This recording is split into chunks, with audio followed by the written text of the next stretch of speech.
Hey everybody, it's Christy from Mentally Kills, and I'm back again with another interview. Today we have Kim Mclaughlin, and I'm going to bring her out for you guys to meet her.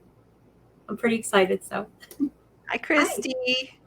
Thank you so much for being on the show. I My appreciate it. gosh, I'm so excited to talk with you. So I like to start our little interview process by giving you the floor to tell people about yourself. Great. Hi, everyone. I'm so glad to be here. I am Kim McLaughlin. I am a licensed marriage and family therapist. I'm a coach, speaker, author. I have a podcast also. So I try and get out there as much as possible to share information about when people feel overwhelmed and overloaded. And it shows up in cycle dieting and feeling bad about your body and feeling bad about yourself. So I like to talk about that it's about the food, but it's really not about the food. And so we talk about all the areas in people's lives that lead them to feel upset and they find themselves overeating because of it. That's beautiful. And I feel like that's something that's not talked about enough, honestly. Well, That, it's really interesting because it's something that we do 3 times a day at least. We eat at least 3 times a day. But what's interesting, Chrissy, is that where it does get talked about is in dieting, yeah, right? It shows up in I'm too fat, I'm too heavy, what diet are you on? How'd you get so thin? You're looking good today, which is code for you've lost weight. There's a yep, lot of ways that it shows up, but it's not in the way I like to talk about it, which is, I overeat and I'm upset. I'm upset with myself and something's going on and I want to figure out what's going on that led me to do something that my body didn't really want or need. And so that's what I like to talk about, is to share it in that way, because that's really where we get the healing, is when we talk about it, not in terms of dieting, because what we know is like 90% of diets don't work. They don't work long term. People, it's, you'll change your diet to what, or you change your way of eating to whatever the diet is, and often lose the weight and then gain it back and then some. We all have these stories. We've all had that happen yeah. where you lose and then you gain and you gain even more, and that cycle and cycle and cycle. And I like to help people get off that cycle, that diet roller coaster cycle that really then ends up making you feel really horrible about yourself, It's true. and life's There's too a short couple to feel things. so horrible. There are a couple things that I want to add to that too, Mhm. because you're right. It is something that's not talked about enough. We all the time post what we're eating, where we're eating, but do we ever post why we're eating? Mm. No, nobody talks about that. So it's beautiful that you bring that to their attention. You know, and part Yeah. two, I relate, this cycle of gaining weight and losing weight on a diet to taking meds. When you take your meds until you feel great and then you stop. And then what happens? Mm. You're going to need meds again because you have to stick with it. So instead of Yeah. changing what you're eating and following some strict diet or something like that, you just need to change your lifestyle in a way that makes you happy to do so. So that way you can Yeah. stick with it. Well, that's interesting because it becomes, what I like to talk about is what's called, and I like your analogy to the mental health medication. I'm gonna take that one in. I like that analogy of it's really about figuring out what works and do that and do that. And like when I want to stop, wait, why would I stop? Let's do that. And so it's not about dieting or restricting, because what we know is that when we diet, if you had a circle, is at the top of the circle would be diet and restricting, and that leads us at some point in time down the circle to binging, to overeating, because we've been denying ourselves. And then we go around the circle a little bit more and we end up feeling ashamed. I don't Mhm. like how I look. I hate that I overate. My body feels bad. I'm wrong. And so what do we know how to do is go back up to the top, diet and restrict again. And I want to pull us off of that and look at food as food. It's not good or bad. It just is. And we knew when we were littles, we know how to eat. If you have a little kid, anybody knows, like, you can't make them eat past their point of fullness. They'll say no, no, no, that you can't get food in their mouth. And this is a process called intuitive eating, right? Intuitively, our body knows, we know what we need. It's just over time, things have happened that have gotten in the way of us just using food for food's sake. And so Okay. the people that I work with, it's everybody uses food emotionally. Like, not everybody, I mean, everybody uses food emotionally at some point in time. That's just a given. It's just, how does it then end up showing up in terms of you not feeling good about yourself and feeling upset and angry and frustrated and overwhelmed and ashamed? That's when we have the problem. And I'd love to give a little testimonial for that because I'm living proof. I had emotional support Taco Bell. That was my emotional support food. But I Yeah. ate it so much and gained so much weight that Mhm. I was now unhealthy and I hated myself. And at that point, I was like, I don't even care about a diet or working out. It doesn't matter. Because Yeah. at 5'2", I was over Yeah. 255 pounds. Yeah. And, honestly, it wasn't until COVID that I was really like, I can do this schedule. I didn't use my job as an excuse. So I can't eat breakfast. I don't have time. Or I don't eat Yeah. lunch at work. I don't have the money. We make excuses for these kinds of things so we don't have a schedule to punish ourselves. And within the last couple of years, I've lost 100 pounds just by Yeah. doing something that brought me joy and stop, Well, and punishing I would myself. ask you the question. So, one thing is that it's okay to have Taco Bell. Like, have Taco Absolutely. I Bell. still do. But it's like, I mean, rock on, have it if it's what you really want, if it feels good in your body and you like it. But what I think probably what happened is as you have Taco Bell often every day, or kind of that, it ends up where your body doesn't feel good. Right. Right. It doesn't feel good to not have a wide variety of foods. It's like people will tell me, well, Kim, so you're saying don't diet, eat when you're hungry, stop when you're full. Foods, there's no good or bad foods. Well, so does that mean I'm gonna have ice cream every day? I'll have breakfast, lunch, dinner, 5 kids. Like, no, you won't. No, you won't. Because your body, it won't, you might for a little bit, but over a little bit of time, if you're really in touch with your body, it doesn't feel good. So your body craves proteins and fats and carbohydrates and fiber, and it craves all these things because your body knows what it needs if you start listening to it inside. And so it's interesting you talk about just going to something, and what you're talking about is like all the emotions were driving you towards this certain type of food because your head was telling you that's what's going to make me feel good, and it Right. feels good until it doesn't, right? It That's feels right. good, and then there's a moment where it's like, oh, my body doesn't feel good. I'm not happy with myself. My head's telling me, why do I keep eating this stuff? It's costing me some money.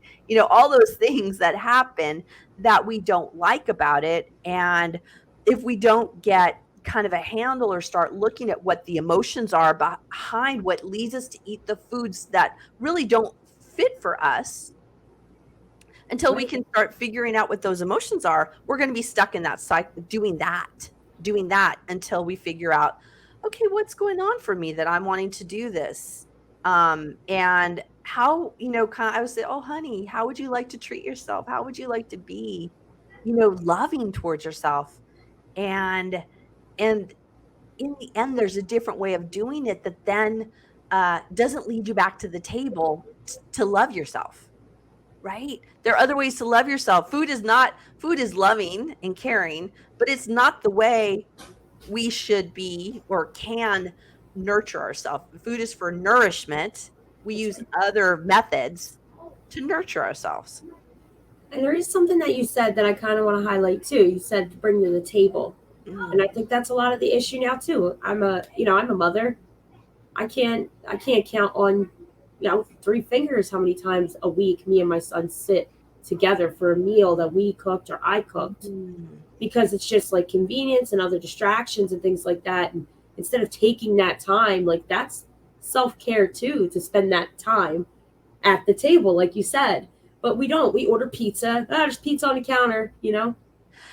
Yeah, and I get it about being busy, and there's soccer and there is school and there's work and there are commitments and parent teacher night, and there are all these things that come up that make it hard to do that. I know that just like everybody else. And like in our family, we each like different things. So like to make one meal that everybody's going to like is often quite challenging. Yeah, And it can be how, so I always like to think of doables, like, if it's like we don't come to, like, how could we come to the table a little differently, figuratively and metaphorically? Like, how could we come to the table? Maybe we decide Sunday night is the night we have food together and we sit down together. We know how healing this is. We know that, for teenagers, I'm a yeah, marriage and family therapist. I know these things. I used to work with teenagers all the time. We know teenagers have a lot of stories to tell. And one of the things that helps keep them from doing things that they might not, shoulda, coulda done, that's not good for themselves, is literally having dinner. Well, I know this is like having dinner together, because then you get to hear the stories, and then you get to hear what's going on, and you get to hear the nuance and ask the questions. So having those meals can be really good. But I got to say, with what's going on in the world, it can be hard to do that. So it's figuring out, maybe that's something, for my food, I would like to have a meal at the table. And so do that, right? And have that be something. We don't want to do things. This is also why diets are so detrimental, is that it's this big, hairy monster that's just, you have so many things to do, right? What I'm talking about is like, let's do things that actually work, that can nourish your body and nurture your soul. and small steps for a big cause. I Doesn't have love to be all at once. Yeah, Yeah, absolutely. a Small lot of the steps. time, it's, especially me, I don't like acknowledge or appreciate the steps that I take towards a goal. I only look at, I didn't get to this goal. I made a goal for myself to eat at the table with my son 3 times this week. I didn't do that. And you beat yourself up instead of saying, I only got 2 this week, but I know I can get 3 next week, and give yourself that positive Well, and also reinforcement. congratulations for two.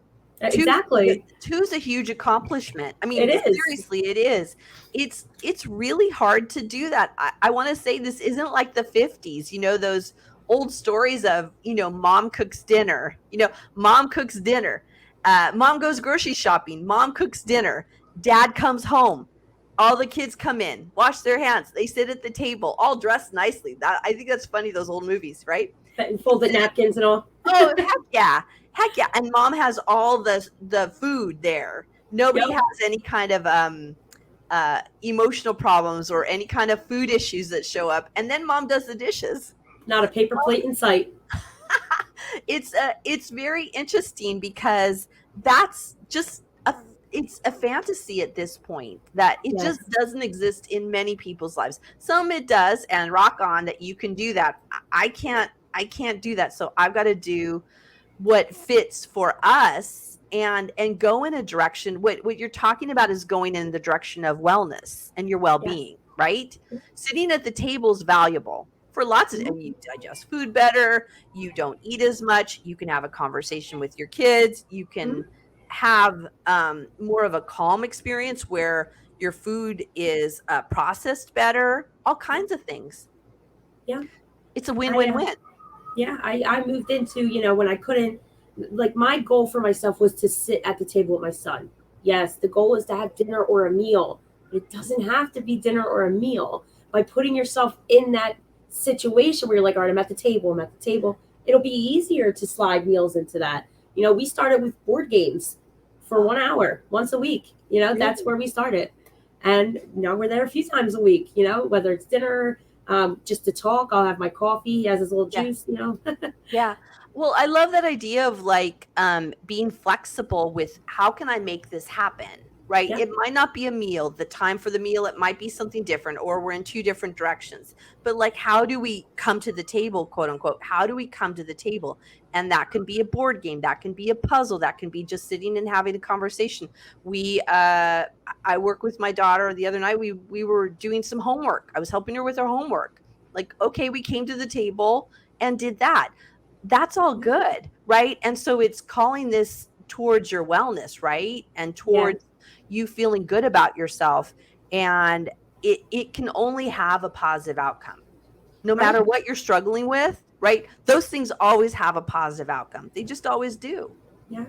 And even just by spending time with your kids in general, even if it's just something boring and you're, not really like super invested, you're not sitting on your phone. You're giving them your Yeah. full attention. It Yeah. benefits them and it makes you feel good as a parent. Yeah. That's like bonus points right there. Well, this is interesting that you talk about that in terms of, how I heard what you were talking about is in terms of just overall wellness, which Yeah. helps with food, it helps with life, it helps with mental health. And what I was just thinking of when you were talking was that really the idea of put your phone down, Yeah. put your phone down and look at each other. Like Yeah. look at your kid and or look at your spouse or look at whoever you're talking to is put the device down and look and listen to what they're saying. Like That's there true. is such a gift in that and it is missing and lacking these days of having that time of just let's like literally watch yourself put the phone down and look at each other and have a conversation, listen to what they're saying, Yeah. have a response and then tell them something about you. And this creates such a lovely opportunity for healing and for just well-being with each other. And a safe space. Safe Yeah. space. Yeah. That does create that safe space, right? When I know you're really listening to me, it feels safe to share what's going on. Yeah. And that's what we And want from people is to have them feel safe to share what's going on and have that real conversation, that heartfelt, that heart open conversation. yeah. And it's important to do that one on one with your children too, not just sitting at the table family atmosphere. Like me and my son, we have talk it out Tuesdays. When I'm putting him to bed, I sit next to him and we talk it out. What do you want to talk about? He takes the floor. It doesn't matter if it's superheroes. He wants to talk about it. And I'm listening and I'm watching and I have new electronics and we're Yeah. intimately all snuggled up. And he's almost 10. Like he should not Yeah. be getting snuggled like that. But he should be getting snuggled like that, because our kids You gotta need keep that. it as long as you can. Even when they're a teenager, they'll do it. They'll just not tell their friends. Just don't do Yeah. it in front of my friends, mom. Well, my son, because I'm a borderline and emotions are weird for me, I make sure he's very expressive with his emotions. He's not afraid to be vulnerable. If he feels something, Yeah. he's going to say it. Yeah. So providing other people, I like what you're talking about is like providing the time for this and making it how I heard what you just said was like making it part of the routine. Yeah. Because if we don't have it part of the routine, we're going to forget about it. Oh my God, how Yeah. long has it been since we've had a conversation? Spouses have this all like, when did we last talk? Well, have it part of the routine, and this is just what we do. I put it in my Google Calendar, everything. When I wash my hair, when I brush my teeth, like everything goes in my Google Calendar because I have ADHD. So once it's gone, it's gone. Yeah, yeah, and that there are those sayings, the they people that said, what isn't in your calendar doesn't get done. That's And, right. and truthfully, even the most kind of mundane things is like, and these are the things that it's like what you're talking about is these things that are part of your wellness routine, Mm-hmm. right? Because they make you feel good. Right. We know when we're not feeling good is if we're not talking to other people, if we're not doing good nutrition that feels good in our body, or if we're not sitting at the table, or we're not our hygiene, we're not doing things with our hygiene. It's like those are kind of red flags that say, what's going on? Right. And if we Yeah. use them properly, we can then use those red flags to get back on track with what's my right thing, what's my best thing to move forward to feel good in myself. Beautifully said. I love it. Beautifully said. So yeah, for me, it's also accountability. Biggest thing with me is not holding myself accountable for things. By putting things in my calendar, and that's why I always like give that little tip, like put it in the calendar, because yeah, you could say like every Sunday I have Canoodle. That's like my DBA, my stage name. It's my nickname for myself and my mom's nickname for me. Yeah. Canoodle. And in the note it says, "A clean home is a happy home. Get to work." But it's an all day event. So I can snooze it as many times as I want. But at some point, I'm going to go, fine. and I'm going to go do it, even if it's only 15 minutes. I don't limit myself that way, but that's by holding yourself accountable with something like that, or writing it down, or, Mm-hmm. reminding you, hey, in 20 minutes, turn the game off. My kid will Right. come to me in 20 minutes and said, you said 20 minutes, and I set a timer because he Right. knows that means I need to cut off my electronics, stop my work, stop what I'm doing, because that's an agreement I made with him. You know? It's all those things that, kind of everybody deciding what do you need in order to bring yourself back to your wellness? What do Yeah, you need? And what you're talking about is like determining what everybody has something that's different. And so what are my things that remind me to get back into it? Um, I do this thing like, especially like I do a lot with like what are my normal things that make me feel good? You know what I'm saying? Like there are normal things like going to bed I was just talking with a friend earlier about this. It's like going to bed at a certain time literally makes me feel good. that's Um true.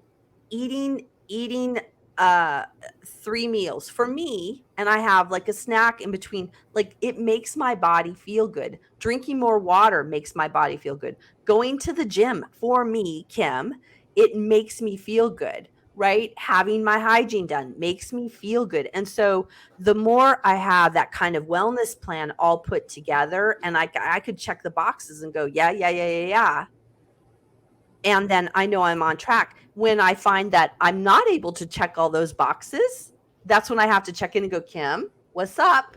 What do you need? You're like not checking your box, all the things off that are good for you. What's going on? And then check back and then have my plan about these are the things that I do to get back on track with that, right? That's And right. one of the things you were talking about that I think super good is like reimagining how you talk to yourself. Like, if you're, the idea is like Sunday is my day to clean the whole house. Is like you snooze, snooze, snooze. Is like, well, you know what? I'm going to put 15 minutes in right now. Good for me. And I'm going to get that done because that's part of my, what I know in those boxes that makes me feel good. Yeah. And for me, it's like working on childhood trauma stuff too, because Sundays were my mom's day of cleaning. 6 a.m., the Elvis channel was on, and Oh, she's really? singing and music. You could smell the pine sol in the cleaner. So for me, it's like nostalgia as well for the Oh my day, for the gosh. name. It's all in one. Yeah. So, it's like a one stop shop. It brings you that good feeling. And it's right before the beginning of the work week, when everything gets hustled and Yeah. crazy, homework and kids, Yeah. you get up before everybody. The sun's not even up yet. Yeah. You're already cleaning.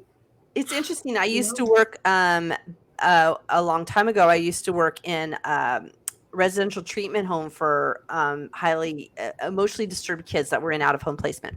And I remember with the kids, it was like, one of the things I would do to help them feel good for themselves is like, let's go clean your room together. Let's go together because there's something so basic about having your room clean. It makes you feel good, Yeah. right? And so, like, I knew they weren't feeling so good, and it was like they needed this little what do they call it? Oh, you used to hurdle help. Hurdle, get them over the hurdle. So like Yes. the hurdle help would be me coming and saying, let's do it together. Right. And Yeah. us doing it together created a bonding for us, but also then they could feel how good it felt to have the room clean. And it was super effective. And I think about that like just having that done is so important for your mental health. It just really it works. When all else fails, do the dishes. That's right. That's my least favorite too. But you know what? I put some But music on and yeah. I'm in it. But doesn't it feel good when they're done? I Like feel it so good. just And you like scrub the sink, top tier. And a new sponge. it's oh my god. No, I'm serious, like, having it cleaned and scrubbed, like, oh, I feel like it's the angels, like, it just feels so good. I don't really want to do it, but, like, it feels so good afterwards, and that's what I imagine with the feeling of, like, that feels good. That's for my wellness, and so, yeah, I'm gonna do it because it just creates this positive flow. Right. And you're taking time for you, which always feels good because a lot of the times with parents, especially, we don't do that. We don't do that. We True. do little things for our kids, and that makes us feel like we're doing things for us, but we don't do things for us. That's not for us, that's for them. What are we Mhm. doing for us? You True, know? true. So you have a website, and I want to talk about that. and it's feedyoursoulunlimited.com, and put it across the bottom. Why don't you tell us what that is? That is my website where I talk a lot about emotional eating, about what there's a freebie on the website for if you're not sure if you're an emotional eater. It's Am I an Emotional Eater quiz, because a lot of times people think they're just not sure. And so it's good to get that starting spot of, oh yeah, I actually qualify. So that's on there. We have the blog is on there. So there's a lot. I do a lot of writing on mental health, on binge eating and overeating and intuitive eating, all the things. I also, on the website, you'll find my podcast, Feed Your Soul with Kim podcast, where we talk about mental health and overeating and how to get off that diet roller coaster, all those things. So you have a lot of access to information, because information is important. I mean, this is why we're doing this right now, right? You talked about your you wanting to get more information out on mental health. Well, I'm there too, because like there's always a need for more places and different voices talking about these things so that people can find what works for them. That's right. And so people may not necessarily have to reach out to get the information they need. Maybe they are just wanting to get a little information for a family member who may have a condition or an issue that they notice might not be healthy for them, and they want to learn more to try to help. Right. I mean, there's always opportunities to buy a program or buy time with me. That's always there. But I always think you got to start, look at the stuff that's there. Does this resonate with you? Do you think, is it for you? Is it for somebody else? Is the reading going to work? Is listening to podcasts going to work? Do what works for you, or give me a call if there's a need for something else. But what I like to provide, and this is what you're talking about, is like this wide range of opportunities that find out what works for you and just get more information, because life is way too short to feel bad about yourself. It's way too short to go around feeling horrible about your body, how you eat, and your life. It's just way too short. Beautifully said. So with that being said, we'll give our final closing remarks, and then I'll give my little tidbit, and then we end our segment for the day. Is there anything that you want to leave anybody who's watching with? I think for people that are watching, that really consider a doable. I always like something that, like, think about what you could do. I loved our whole conversation about coming to the table. Possibly it's like, I want to come to the table with my family and sit down and eat a meal and notice what it feels like physically in your body, but also your emotions and your mental, your thoughts and how it helps you. But find something to do differently about your food and about how you engage with it, and just see how that feels and try out something new. Beautiful. I love it. I love it. With that being said, thank you again so much for being on. This was a great conversation. I can't wait to see people's reaction to it, because I know they're probably on the same level we are. Like, wow, that's a really great way to look at that. It's all about perspective, and I'm grateful you showed us yours. So thank you again, and I will put, for anybody watching, her links in the comments as well as in the description for the video, so you can find her. Thank you, Christy. I really appreciate it. No problem. Thank you. So, final thoughts over here. Don't be afraid to try a different way to go about your life, with food, with your time spent, with your family, with your alone time. Experiment different ways to be happy if you're not. And if you are, how can it be better? We can always be happier, always. But to be happy to begin with is a good start. And if that's something that you have trouble with, like I know I have in the past, we have wonderful people like this woman right here that can help you and are more than happy to guide you to a better way. So hold yourself accountable and remember yourself in the long run, because we tend to forget. With that being said, have a great day, and I'll see you on the next one.